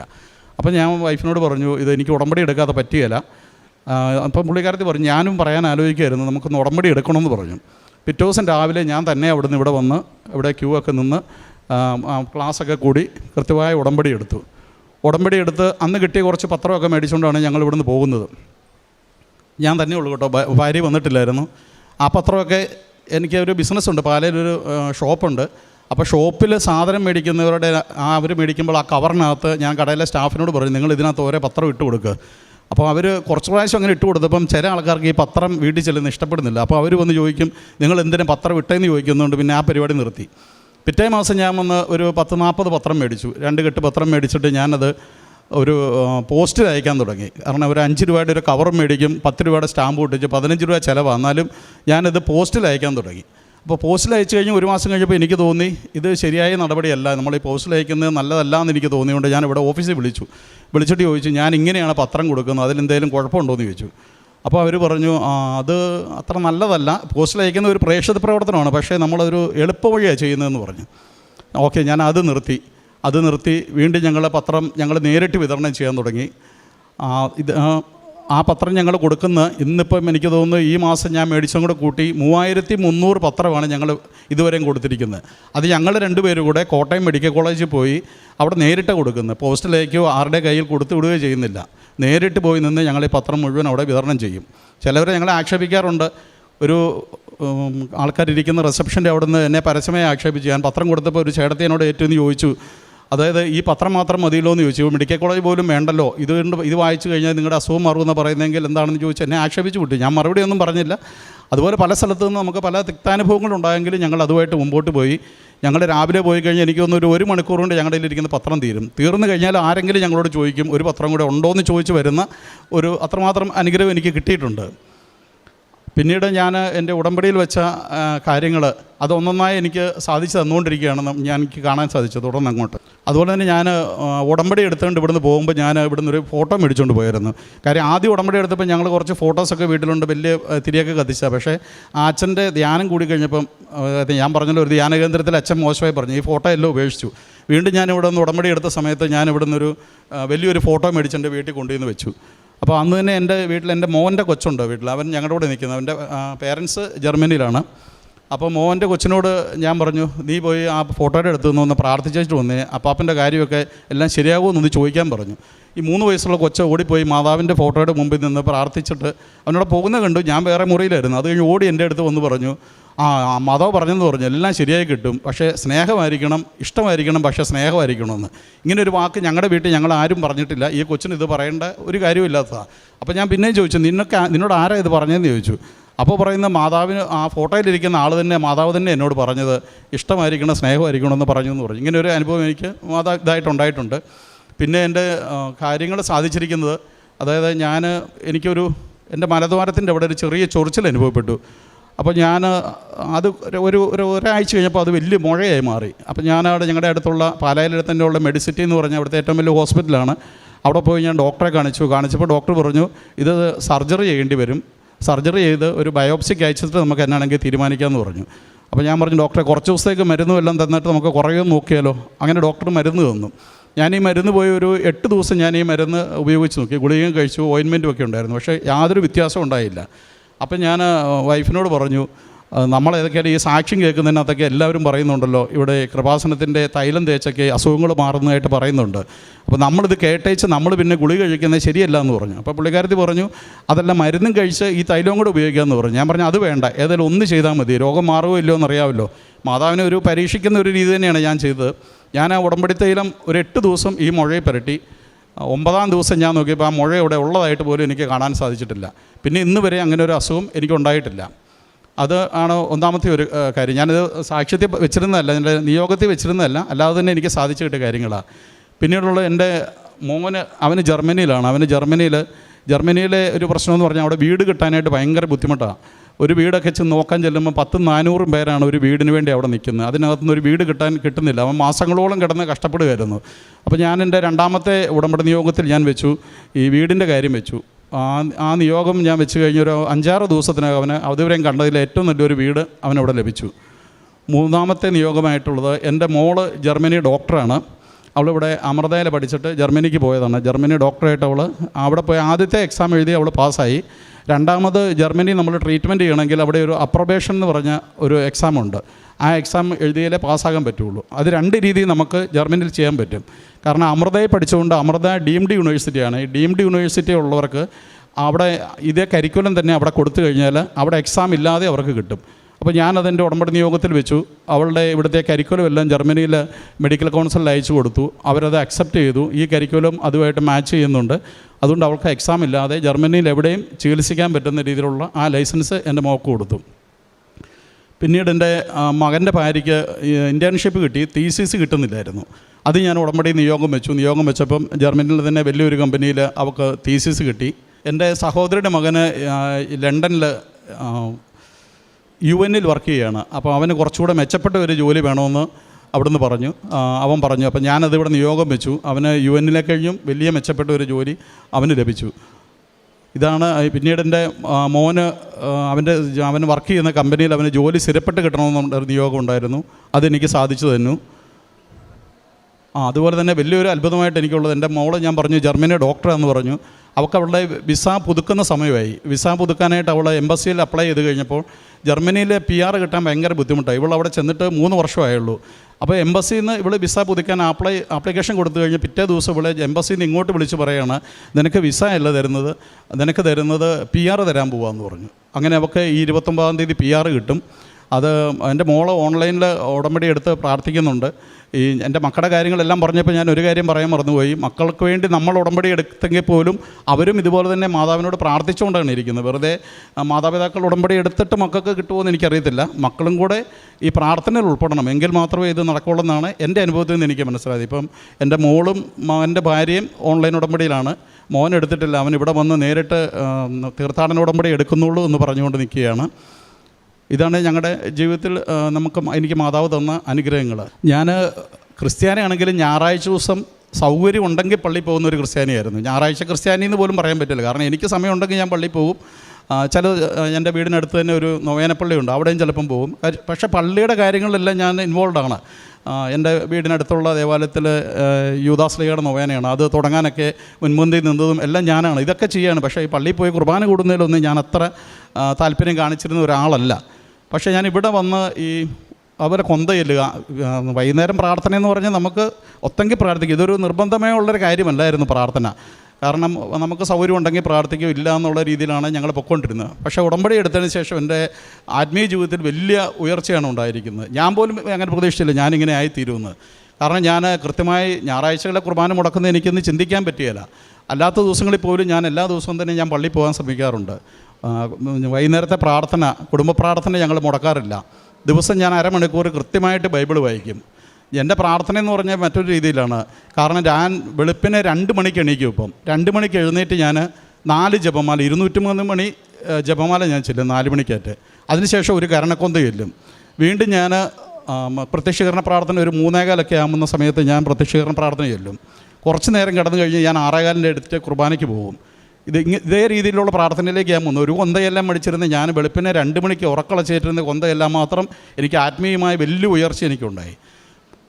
അത് വലിയൊരു അനുഗ്രഹമാണ് മാതാവ് എനിക്ക് തന്നത്. കാരണം പള്ളിയിലൊന്നും പോകാതെ കുർബാന സ്വീകരിക്കുക എന്നൊക്കെ പറഞ്ഞാൽ എനിക്കിപ്പോൾ കുർബാന സ്വീകരിക്കാതെ പറ്റിയല്ല. 2 ആഴ്ച കൂടുമ്പോൾ ഞാൻ നിർബന്ധമായിട്ടും കുമ്പസാരിച്ചിരിക്കും. അത് വലിയൊരു അനുഗ്രഹം എനിക്ക് മാതാവ് ഇടുന്നു തന്നാണ്. പിന്നീട് ഞാൻ കാരുണ്യപ്രവർത്തികൾ ഞങ്ങൾ ചെയ്യുന്നത്, ഞങ്ങൾ ആദ്യം ചെയ്തുകൊണ്ടിരുന്ന കോട്ടയം മെഡിക്കൽ കോളേജിലെ ക്യാൻസർ വാർഡുകളിലേക്ക് പോകും. അവിടെ കീമോ ചെയ്ത പേഷ്യൻസ് ഉണ്ട്. അവർക്ക് കൊണ്ടുപോയി ബിസ്ക്കറ്റ്, റസ്ക് ഇങ്ങനെയുള്ള സാധനങ്ങളൊക്കെ ഞങ്ങൾ മേടിച്ച് കൊടുത്തുകൊണ്ടിരുന്നു. കുറച്ച് കാലം അത് ചെയ്തു. അത് കഴിഞ്ഞപ്പോൾ അവിടുന്ന് മെഡിക്കൽ കോളേജിലൊക്കെ നിയമമുണ്ട്. നമ്മളൊരു ഭക്ഷണ സാധനം മെഡിക്കൽ കോളേജിനുള്ളിൽ കൊടുക്കണമെങ്കിൽ അവിടുത്തെ സൂപ്രണ്ടിൻ്റെ പെർമിഷൻ വേണം. അപ്പോൾ നമ്മൾ ഈ സാധനമായിട്ട് സൂപ്രണ്ടിൻ്റെ അടുത്ത് പോകണം, അവരുടെ പെർമിഷൻ വേണം. അങ്ങനെയുള്ള കാര്യങ്ങൾ വന്നുകൊണ്ട് ഞങ്ങൾ അത് നിർത്തിയിട്ട് ഞങ്ങളുടെ അടുത്തുള്ള പാലാ ഗവൺമെൻറ് ഹോസ്പിറ്റലിൽ ഞങ്ങൾ ചോറ് പൊതികൾ കൊണ്ടുപോയി കൊടുക്കാൻ തുടങ്ങി. അവിടെ 1-2 പ്രാവശ്യം കൊടുത്തു കഴിഞ്ഞപ്പോൾ അവിടെ നിന്നും പറഞ്ഞു സൂപ്രണ്ടിൻ്റെ പെർമിഷൻ വേണമെന്ന് പറഞ്ഞു. അപ്പോൾ ഞാൻ സൂപ്രണ്ടിനെ പോയി കണ്ടു. സൂപ്രണ്ടിനെ കണ്ടു കഴിയുമ്പോൾ എൻ്റെ മോളുടെ പ്രായമുള്ളൊരു പെൺകുട്ടിയായിരുന്നു സൂപ്രണ്ടായിട്ടുള്ളത്. എന്നോട് പറഞ്ഞു, ചേട്ടാ ഇവിടെ ഒത്തിരി ആൾക്കാർ ചോറ് കൊണ്ടുപോയി കൊടുക്കുന്നുണ്ട്, ഇവരിത് മുഴുവൻ മേടിച്ചിട്ട് വേസ്റ്റ് ആക്കുക. കാര്യം ചേട്ടൻ ചെയ്യുന്ന ഒരു നല്ല കാര്യമാണ്, പക്ഷേ ഇത് നമുക്ക് അതിൻ്റെ പ്രയോജനം ചേട്ടനും കിട്ടുന്നില്ല, ഈ ആശുപത്രിയിൽ ആർക്കും കിട്ടുന്നില്ലെന്ന് പറഞ്ഞു. വെറുതെ വേസ്റ്റ് ഞങ്ങൾ വാരി കളയാമെന്ന് പറഞ്ഞു. അപ്പോൾ ഞാൻ അത് നിർത്തിയതിന് ശേഷം ഞങ്ങൾ ചോറും പൊതിയായിട്ട് വൈഫ് കൊണ്ടു. ഞാൻ പോയില്ല, വൈഫ് പാലായിക്കൂടെയൊക്കെ നടന്നു നോക്കി. ഒരു 10-20 പൊതിയൊന്നും ആർക്കെങ്കിലും കൊടുക്കാൻ നോക്കിയിട്ട് ഞങ്ങളുടെ നാട്ടിൽ ആൾക്കാർക്ക് വേണ്ടാഞ്ഞിട്ടാണെന്ന് തോന്നുന്നു, ഒരു മനുഷ്യൻ ഈ പൊതി മേടിക്കുകയില്ല. പിന്നെ ഞങ്ങൾ അവിടെയുള്ള അനാഥാലയങ്ങളിലേക്ക് ഞങ്ങൾ ഇങ്ങനെ ഭക്ഷണ സാധനങ്ങളൊക്കെ കൊണ്ടുപോയി കൊടുക്കുന്ന രീതി തുടങ്ങി. പക്ഷേ ഇതൊന്നും നമുക്ക് തൃപ്തി എനിക്കുണ്ടാകുന്നില്ലായിരുന്നു. അതിനുശേഷം എൻ്റെ വീടിനടുത്ത് ഒരു മാനസികാരോഗ്യ കേന്ദ്രമുണ്ട്. ഒരു 600ഓളം മാനസിക രോഗികളെ സൗജന്യമായി നോക്കുന്ന മരീ സദനം എന്ന് പറഞ്ഞ ഒരു ഇത് വന്നിട്ടുണ്ട്. അതിനകത്തെ സന്തോഷം എന്ന് പറയുന്നത് എൻ്റെ കൂടെ പഠിച്ചതാണ്. പക്ഷേ എനിക്ക് അവിടെ പോകാൻ ഇതുവരെയും തോന്നിയിട്ടില്ലായിരുന്നു. ഞാനവിടെ പോയിട്ടുണ്ട്. അത് തുടങ്ങിയ കാലം തൊട്ടേ ഞാൻ അതോടെ സഹകരിച്ച് നിൽക്കുന്ന. ഞാനവിടെ പോകുന്നത് ഞാൻ പാലായിലെ രാഷ്ട്രീയ സാമൂഹ്യ രംഗങ്ങളൊക്കെ ഉള്ള ആളാണ്. അതുകൊണ്ട് എന്നെ അവിടെ പല മീറ്റിങ്ങുകളിലൊക്കെ പ്രസംഗിക്കാനൊക്കെ ആയിട്ട് വിളിച്ചിട്ടുണ്ട്. പക്ഷേ എനിക്ക് അവിടെ എന്തോ എനിക്ക് ഒരു ദിവസം രാവിലെ ഞാൻ ഏറ്റവും സന്തോഷിനെ വിളിച്ച് ചോദിച്ചു, സന്തോഷേ, ഞാനത് ചോദിക്കാൻ കാര്യം ഞാൻ അച്ഛൻ്റെ ധ്യാനവും കാരുണ്യ പ്രവർത്തികളും ഒക്കെ നമ്മൾ ഇതിന് പലരുടെയും സാക്ഷ്യങ്ങളിലൂടെ കേൾക്കുമ്പോൾ എനിക്ക് മനസ്സിലായി എൻ്റെ പ്രാർത്ഥനയിൽ ഇനിയും കുറവുള്ള കാര്യം ഇതാണ്. ഞാൻ കാരുണ്യ പ്രവൃത്തി ഒന്നും ചെയ്യുന്നില്ല. അച്ഛനോട് പല ധ്യാനത്തിലും അച്ഛൻ പറയുന്നതാണ്. ധ്യാനമൊക്കെ ഞാൻ കൃത്യമായിട്ട് ചൊവ്വാഴ്ച അല്ലെങ്കിൽ ബുധനാഴ്ച ധ്യാനം കൂടും, സാക്ഷ്യങ്ങൾ കേൾക്കും. അപ്പോൾ എനിക്ക് മനസ്സിലായി എൻ്റെ കാരുണ്യ പ്രവൃത്തി ഇതല്ല, ഞാൻ ഈ പൈസ കൊടുക്കുന്നതല്ല. ഇതുകൂടാതെ ഞാൻ ഗവൺമെൻറ് ഹോസ്പിറ്റലിൽ ചോറ് കൊടുക്കുന്നവർക്ക് എല്ലാ മാസവും പൈസ കൊടുക്കും. അതേപോലെ തന്നെ ഒരു അനാഥാലയത്തിൽ കൊണ്ടുപോയി പൈസ കൊടുക്കും. ഈ പറയുന്ന മരീസദനത്തിൽ എല്ലാ മാസം പൈസ കൊടുക്കും. പക്ഷേ ഞാൻ എൻ്റെ കൈ കൊണ്ടൊന്നും ചെയ്യുന്നില്ല. നമ്മൾ ഈ പണം കൊടുത്ത് നേടാവുന്ന രീതിയിലാണ് ഞാൻ ഇരുന്നത്. പക്ഷേ എനിക്കത് മനസ്സിലായി. ഒരു ദിവസം രാവിലെ ഞാൻ ഈ സന്തോഷിനെ മരീസദനത്തിൻ്റെ ഡയറക്ടറെ വിളിച്ചിട്ട് പറഞ്ഞു, സന്തോഷേ, എനിക്ക് അവിടെ വന്ന് എന്തെങ്കിലും രീതിയിലുള്ള ഒരു കാരുണ്യ പ്രവർത്തികൾ ചെയ്യാനുള്ള സൗകര്യം ഉണ്ടോ എന്ന് ചോദിച്ചു. സന്തോഷ് പറഞ്ഞു, എന്നെ എടാന്ന് വിളിക്കുന്നത്, എടാ നീ ഇങ്ങോട്ട് പോരെ. ഞാനവിടെ ചെന്നപ്പം പറഞ്ഞു, അവിടെ ഉച്ചയ്ക്ക് ഭക്ഷണം കൊടുക്കുന്നുണ്ട്, ഇത്ര ആൾക്കാർക്ക് ഭക്ഷണം കൊടുക്കണം. ഞാനവിടെ ഭക്ഷണം കൊടുക്കാൻ അതിനകത്ത് അവരെ സഹായിക്കാൻ തുടങ്ങി. അത് ഞാൻ തുടർന്ന് എനിക്കത് നിർത്താൻ മേലാത്ത സാഹചര്യമായി. ഞാനിപ്പോൾ എല്ലാ ദിവസവും ഈ മരീസദനത്തിൽ പോയി ഈ മാനസിക രോഗികൾക്ക് ഞാൻ ഭക്ഷണം വിളമ്പി കൊടുക്കും, അവരുടെ ടേബിൾ ക്ലീൻ ചെയ്യും, അവിടുത്തെ നിലവടിച്ച് വാരും. എൻ്റെ വൈഫിനറിയാം ഞാൻ എൻ്റെ വീട്ടിൽ ഭക്ഷണം കഴിച്ചിട്ട് ഞാൻ പോവുള്ളൂ. ഞാൻ പ്ലേറ്റ് പോലും എടുത്ത് വെക്കാത്ത ആളാണ്. ഞാൻ ഈ മരീസദനത്തിൽ പോയി ഇത് ചെയ്യാനായിട്ട് എനിക്കത് ചെയ്യുമ്പോൾ എൻ്റെ മനസ്സിൽ തോന്നുന്നത് ഞാൻ ചെയ്യുന്ന ഈശോയ്ക്ക് ചെയ്യുന്നു എന്നുള്ള രീതിയിൽ ഞാനത് ചെയ്യാൻ തുടങ്ങിയപ്പം ഇപ്പോൾ ഇന്ന് മാത്രമേ ഞാൻ പോകത്തുള്ളൂ. ഇന്നലെ വരെ ഞാൻ അവിടെ പോയിട്ട് വരികയാണ്. പിന്നെ അവിടെ തന്നെ മാനസിക രോഗികളുടെ ഒരു 50ഓളം കുട്ടികളുണ്ട് അവിടെ. ഇവരുടെ കുഞ്ഞുങ്ങളുണ്ടായി അവരെ അവിടെ നിർത്തി പഠിപ്പിക്കാൻ കാര്യങ്ങളും ചെയ്യുന്നതാണ്. അവർക്ക് ഞാൻ എല്ലാ ആഴ്ചയിലും ഞാനൊരു ദിവസം അവർക്ക് ഭക്ഷണം മേടിച്ച് കൊടുക്കും. എൻ്റെ സഹോദരി വിദേശത്തുണ്ട്, അവളോട് പറഞ്ഞിട്ട് അവളോട് ഞങ്ങളുടെ ആഴ്ചയിൽ ഇപ്പോൾ 2 ദിവസം ഞങ്ങൾ അവർക്ക് എന്തെങ്കിലും ഭക്ഷണ സാധനങ്ങൾ മേടിച്ച് കൊടുക്കുന്ന രീതിയിൽ ഞങ്ങളുടെ കാരുണ്യ പ്രവർത്തനങ്ങൾ മുമ്പോട്ട് പോകുന്നു. അതുപോലെ തന്നെ 2 കാര്യം കൂടെ പറയാനുണ്ട്. ഞാൻ കഴിഞ്ഞ ആഴ്ച ഇവിടെ വന്ന് കഴിഞ്ഞ മാസം പത്രം മേടിക്കാൻ ഞാനിവിടെ വന്ന് ജപമാല അർപ്പിച്ചുകൊണ്ടിരിക്കുക. ഞാനിവിടെ എപ്പോൾ വന്നാലും ഞാൻ 203 മണി ജപമാല ഞാനിവിടെ ചെല്ലും, സമ്പൂർണ്ണ ജപമാല ചൊല്ലിയിട്ടേ പോകുള്ളൂ. ഞാൻ 1ാമത്തെ ജപമാല ചൊല്ലി പകുതിയായി കഴിഞ്ഞപ്പോൾ എനിക്ക് ഭയങ്കര സുഗന്ധാഭിഷേകം വരാൻ തുടങ്ങി. അന്ന് ഞാൻ വീട്ടിൽ നിന്ന് പോരുമ്പോൾ ഞാൻ ഭാര്യയോട് പറഞ്ഞു, നമ്മൾ ഇതുവരെ ഇത്രയും എല്ലാം ചെയ്ത് കഴിഞ്ഞിട്ട് ഈ മാതാവ് നമുക്കൊരു അടയാളം തരുന്നില്ലല്ലോ എന്ന് പറഞ്ഞിട്ടാണ് ഞാൻ വീട്ടിൽ പോകുന്നത്. ഇവിടെ കയറിയപ്പോഴും ഞാൻ ആ മാതാവിൻ്റെ ഫോട്ടോയിൽ നോക്കി, എൻ്റെ മാതാവ് എന്നെ കാണിക്കുന്നത് ഞാൻ 1 വർഷമായി ഇവിടെ വരാൻ തുടങ്ങിയിട്ട് ഇതുവരെ ഒരു സുഗന്ധം ഒന്നും എനിക്ക് കിട്ടിയിട്ടില്ല എന്നും പറഞ്ഞ് ഞാനിവിടെ ഒന്ന് ജപമാല ചൊല്ലി. 1ാമത്തെ ജപമാല കഴിഞ്ഞപ്പം തൊട്ട് എനിക്ക് മുല്ലപ്പൂവിൻ്റെ ഭയങ്കര സുഗന്ധമാണ് ഇങ്ങനെ വന്നുകൊണ്ടിരിക്കുന്നത്. അപ്പം ഞാൻ 4 ജപമാല കഴിഞ്ഞപ്പം ഭാര്യ ഇരുന്ന് അപ്പുറത്തെ സൈഡിലാണ്. ഞാൻ വിളിച്ചിട്ട് പറഞ്ഞു, ഇവിടെ വന്ന് നോക്കി എനിക്ക് മണം വരുന്നുണ്ടെന്ന് പറഞ്ഞു. അപ്പോൾ പുള്ളിക്കാരത്തി വന്നിരുന്നിട്ട് പുള്ളിക്കാരത്തി ഓർത്ത് ഈ ബാത്റൂമിലെ ലോഷൻ്റെ വല്ല മണമായിരിക്കും. അപ്പോൾ എന്നോട് ഇനി പറഞ്ഞ് എൻ്റെ മനസ്സിനെ ഇടിക്കേണ്ടെന്ന് ഓർത്ത് എന്നോട് പറഞ്ഞില്ല. എന്നിട്ട് പുള്ളിക്കാരത്തി ബാത്റൂമിൽ പോയി നോക്കി, അവിടെ സ്മെല്ലുണ്ടോ എന്ന് ചോദിച്ചു. അതില്ല. അത് കഴിഞ്ഞ് ഇവിടെ വന്ന് അടുത്തിരിക്കുന്നവരോട് ചോദിച്ചു, നിങ്ങൾക്ക് ആർക്കെങ്കിലും സ്മെൽ അനുഭവപ്പെടുന്നുണ്ടോ എന്ന് ചോദിച്ചു. അപ്പോൾ അവർ പറഞ്ഞു, ഞങ്ങൾക്കൊന്നുമില്ലെന്ന് പറഞ്ഞു. അപ്പോൾ പുള്ളിക്കാരത്തേക്ക് മനസ്സിലായത് മാതാവ് നമ്മുടെ മുമ്പിൽ നമ്മുടെ ഒരു അടയാളം കാണിച്ചു തന്നതാണ്. അത് ഞങ്ങൾ ആ പത്രം മേടിക്കാൻ അവിടെ പോയി നിൽക്കുന്നതോടും വരെ ഞങ്ങളുടെ കൂടെ ആ സ്മെല്ലുണ്ടായിരുന്നു. പത്രമൊക്കെ മേടിക്കുന്ന നമ്മൾ വേറെ സംസ്ഥാനത്തിലേക്ക് പോയപ്പം അത് മാറിപ്പോയി. അതുപോലെ തന്നെ ജോസഫ് അച്ഛനെ ഒരു ദിവസം ഞാൻ സ്വപ്നം കണ്ടു, ഒരു ദിവസം ഭാര്യയും സ്വപ്നം കണ്ടു. ഞാൻ സ്വപ്നം കണ്ടത് അച്ഛനൊരു വലിയ തിരക്കിനകത്ത് നിൽക്കുമ്പോൾ അച്ഛനുള്ള സ്വതവേ ഉള്ള ഗൗരവ സ്വഭാവത്തിൽ തന്നെ എന്നെ ഇങ്ങനെ കൈകാട്ടി വിളിക്കുകയാണ്. എന്നെ അടുത്തേക്ക് വിളിച്ചിട്ട് എന്നാന്ന് ചോദിച്ചു. ഞാൻ പറഞ്ഞു, എൻ്റെ അച്ഛൻ ഇവിടെ വന്നിട്ട് നമ്മുടെ കാര്യം നടന്നില്ലല്ലോ എന്നുള്ളിങ്ങനെ വിഷമത്തോടെ പറയുമ്പം അച്ഛൻ എൻ്റെ ഇരുന്ന പേപ്പറെല്ലാം മേടിച്ചിട്ട് എന്നോട് പറഞ്ഞു, ഇപ്പോൾ പ്രാർത്ഥിക്കുന്ന രീതിയിൽ തന്നെ പ്രാർത്ഥന തുടർന്നാൽ മതി, എല്ലാം മാതാവ് നടത്തിത്തരും എന്ന് പറഞ്ഞ് എന്നെ അനുഗ്രഹിച്ചു വിട്ടു. പിന്നീട് ഞാൻ ഒരു കാര്യം പറയാൻ പറഞ്ഞത്, നമ്മുടെ അഖണ്ഡ ജപമാലയ്ക്ക് ഞങ്ങൾ ആ റാലി പങ്കെടുക്കാനായിട്ട് ഞങ്ങൾ 1 മാസം ഞങ്ങൾ നോയമ്പെടുത്താണ് ഇവിടെ പങ്കെടുത്തത്. അതുപോലെ തന്നെ പാലാ ടൗണിൻ്റെ വിവിധ ഭാഗങ്ങളിൽ ഞാൻ വലിയ ഫ്ലെക്സ് ബോർഡുകൾ വെച്ചു, ഈ അഖണ്ഡ ജപമാല റാലി ഇവിടെ ഉണ്ടെന്നുള്ള രീതിയിൽ. അതിൻ്റെ ഫലമായിട്ടാണെന്ന് എനിക്കറിയത്തില്ല. ഞാൻ KSRTC ഡിപ്പോയിൽ അന്വേഷിച്ചപ്പം 10 ബസ് ഇവിടുന്ന് ബുക്ക് ചെയ്തിട്ടുണ്ടായിരുന്നു. അഖണ്ഡ ജപമാല റാലി പാലായിൽ പങ്കെടുക്കാനായിട്ട് ആൾക്കാർ വന്നിട്ടുണ്ടായിരുന്നു അവർ പറഞ്ഞു. പിന്നെ ഞാൻ ഈ നോയമ്പെടുക്കുന്നതാണിപ്പോൾ ഞാൻ പറഞ്ഞല്ലോ, ഒരു വിശ്വാസി അല്ലാതിരുന്ന് ഞാൻ നോയമ്പെടുക്കുന്നതിലൊന്നും ഞാൻ പള്ളിയിൽ പോകാത്തവനാണ്. പിന്നെ നോയമ്പെടുക്കുന്നത് പറയേണ്ടതാണല്ലോ.